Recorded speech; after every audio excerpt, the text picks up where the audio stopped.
In the previous slides, we learned that we have three main economic systems, and one of them is market economy, which was most of the countries had this market economy. And now we are going to look at 5 fundamental questions and how these economic systems answer these questions. As you know, market economy is the first, and these 5 questions are: what goods and services will be produced, how will the goods and services be produced, who will get the goods and services, and how will the system accommodate change, how will the system promote progress. Let's start with the first question: what will be produced in a market economy? The answer is very simple.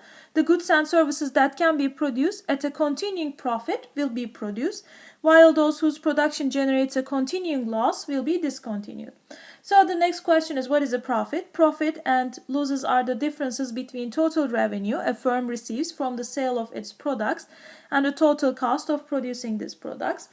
But for an economist, total cost include not only the wage and salary payments to the labor, but also the rental payments for capital and also payments to entrepreneur for organizing and combining the other resources to produce a product.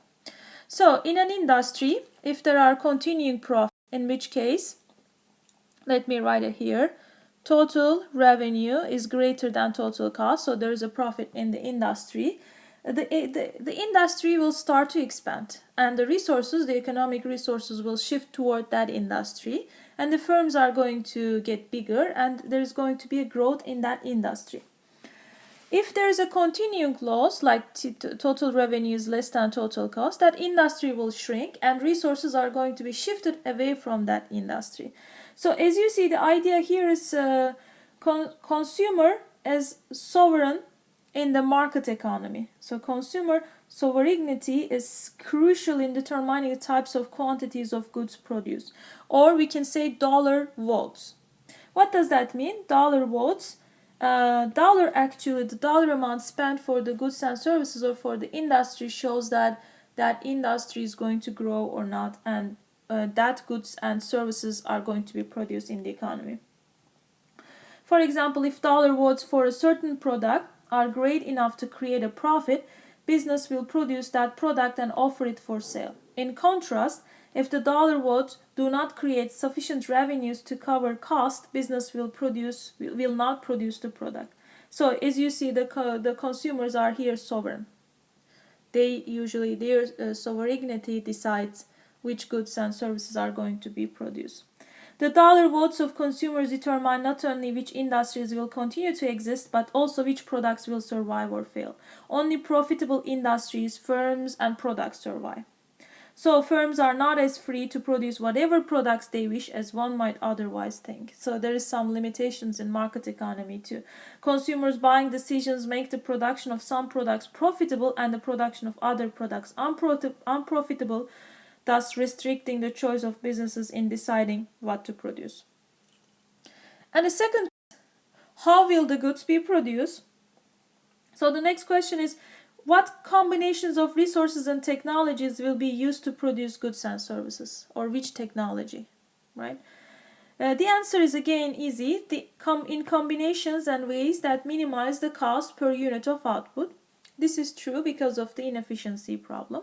If you use a high cost technology, then you will end up producing inefficiently and you will lower your profit.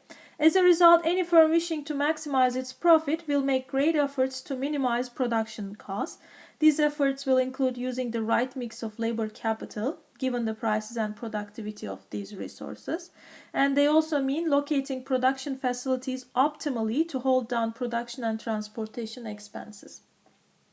So the idea here is least cost production. What is least cost production? The firms must employ the most economically efficient technique of production in producing their output. The most efficient production technique depends on two important things. The first thing is the available technology, as you see here. That is the available body of knowledge and techniques that can be used to combine economic resources to produce desired result. And the second one is the prices of these needed resources. Okay. So let's look at this here. Let's say there are 3 different ways of producing the same good. Technique 1, technique 2, and technique 3. Okay. The technique 1 costs different combinations of land, labor, capital, and entrepreneur. It costs you $15. Technique 2 is $13, and technique 3 is $15. So as you see here, technique 2 is economically the most efficient because it's the least costly. It enables society to obtain $15 worth of output by using a similar amount of resources, $13 worth, than the $15 worth required by 2 other techniques. Competition will dictate that producers use technique 2 because if they keep the cost high, then they cannot get profit while the other companies are keeping their prices to sell more. As the question of how goods will be produced is answered by looking at this, they will be produced in a least cost way. Okay, if there is a change in the technology or resource prices, in this case, this may cause a firm to shift from that technology and to another technology, but it's all about the least cost. The idea here is the least cost technology is the best. This cost production is the best. Next, who will get the output? Generally, any product will be distributed to consumers on the basis of their ability and willingness to pay its existing market price. So ability and willingness to pay. About consumers, for instance, let's give an example. Let's say a product, a sailboat is $3,000, then buyers who are willing, who wants to buy, and also one more thing, able to pay, that means who has the money, $3,000, they can pay the price, will use the sailboat and buy it. Consumers who are unwilling and or unable to pay the price will be sitting on the dock of the bay. Okay, as you see here, the important thing is ability and pay, and this ability and pay, as you know, depends on the income of the people. Okay. Next question, how will the system change? Yeah, market economy is very dynamic. Okay, it's because of the nature of it. It's everybody's following their self-interest and maximize their satisfaction from the system, so it creates a kind of dynamism inside the market economy. So since it's dynamic, this means that particular allocation of resources that is now the most efficient for a specific pattern of consumer taste, range of technological alternatives, and amount of available resources will become obsolete and inefficient as consumer preferences change, new technology of production are discovered, and resource supplies change over time.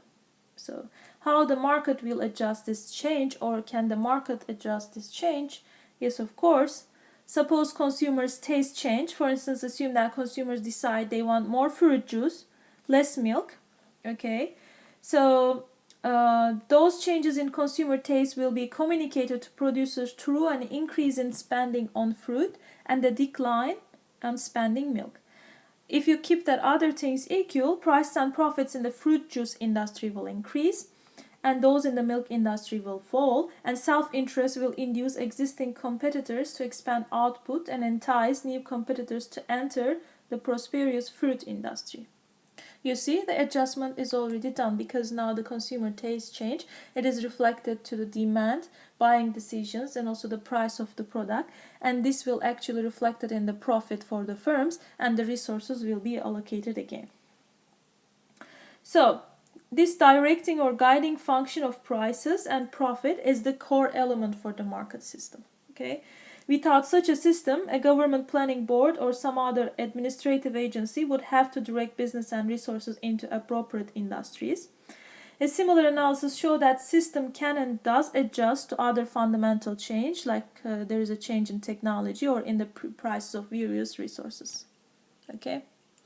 Both technology and resource prices again will be reflected in the profitability of the business, and then it will reflect the business who can be able to see that signal will change their resources to that new technology and the resources. As you see, again, the price and profit is going to guide the market system and will adjust the market system. The last question is, how will the system promote progress? We can talk about, in that perspective, technological advance, and the second one is capital accumulation. So the market system provides a strong incentive for technological advance and enables better products and process to supplant inferior ones. This is inherent in the market economy, okay? Because of the reward system, and if you find something new, pioneer something new, there is a reward for that, and you can get patents, you can protect your rights, and you can get profit. This is inherent in the market system. An entrepreneur or firm that introduces a popular new product will gain revenue and economic profit at the expense of rivals. Firms that are highly profitable one year may find they are in financial trouble. It's normal in market economy. Okay. So technological advance also includes new and improved methods that reduce production or distribution costs. As you know, the businesses follow their self-interest to maximize their profit. They are looking for cost-reduced technology, okay?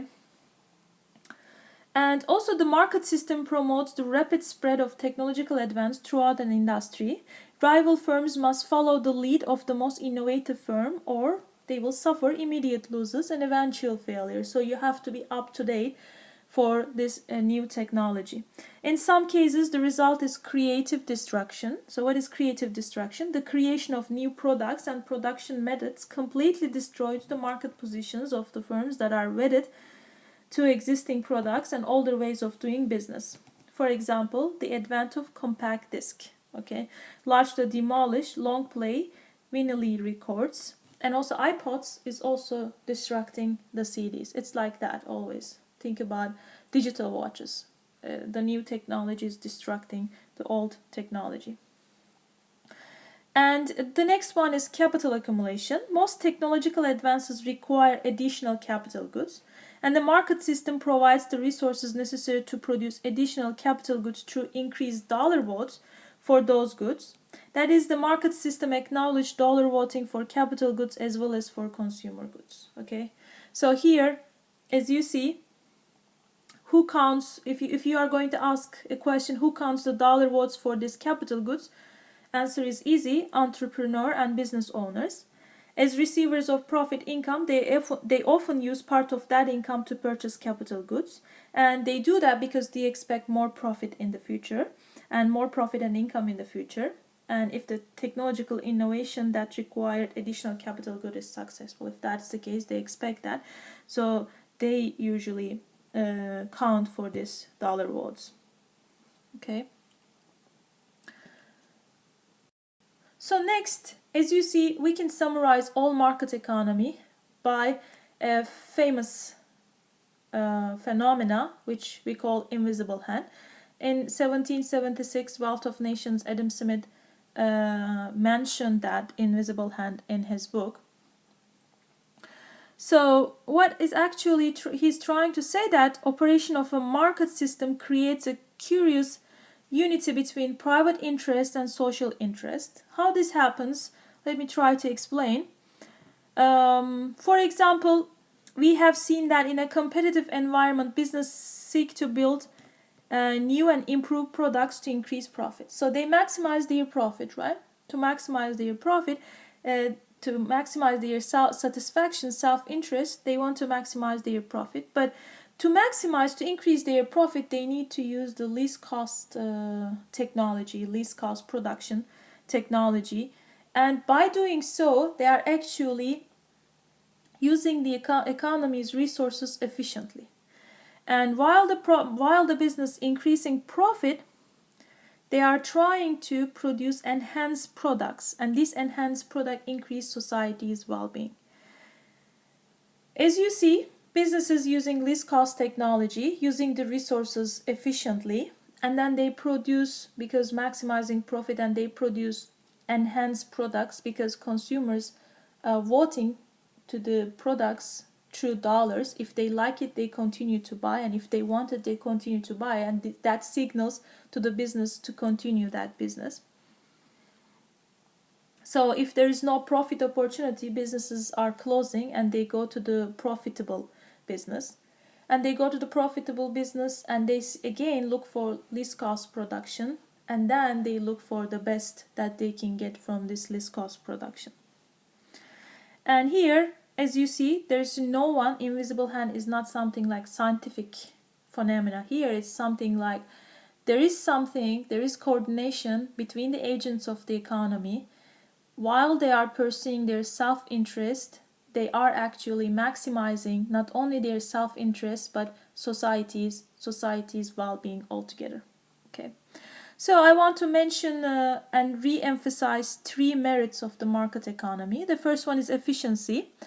The market system promotes the efficient use of resources by guiding them into production of goods and services most wanted by society.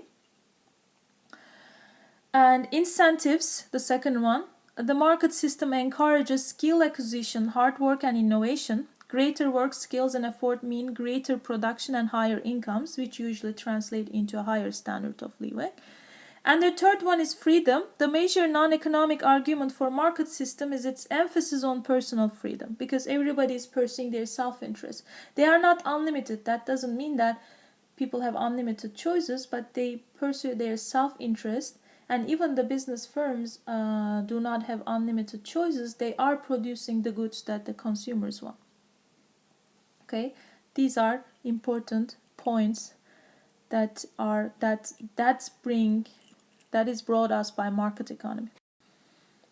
And let's talk about a little bit command system and how command system answer these questions and why command system is not successful through the history.